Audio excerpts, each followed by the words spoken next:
Critical thinking, a short introduction. What is critical thinking? Sometimes critical thinking is interpreted to mean criticizing what someone says or writes. In some ways, this definition may be correct, but it also implies an aspect of negativity, which is not necessarily the case. In fact, the converse is sometimes true. Critical thinking can lead to a very positive critique of what has been said or written. More accurately then, critical thinking is the search for understanding through reflection and logical, rational reasoning with clear justifications. What does critical thinking involve? Critical thinking involves striving for understanding, to have an inquisitive yet open-minded and flexible approach to exploring ideas. It also requires the ability to evaluate information and draw clear conclusions based on the evidence to hand. Why is critical thinking important? The ability to think critically goes far beyond learning English and even beyond learning English for academic purposes, EAP. It is a skill for life. Critical thinkers can analyze situations and make balanced decisions. This is a key skill looked for by employers. However, many critical thinking processes are involved implicitly in other activities, so many students are unaware of their ability to think critically. Students need to be able to demonstrate these skills, in order to show how they will benefit employers. Key concepts in teaching critical thinking. There are two key concepts in teaching critical thinking. These are reflection and justification.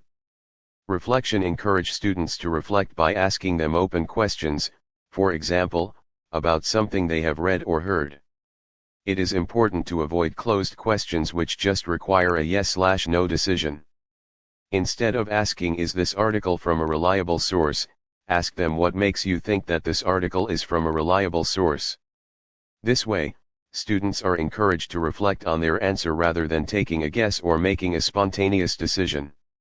We can encourage students to think more carefully about their, or other people's, arguments simply by asking the question why.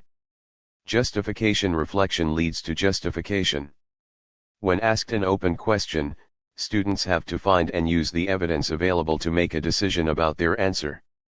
They are encouraged to use logical reasoning skills, for example, asking themselves questions, such as when, where, and what, in order to find suitable evidence.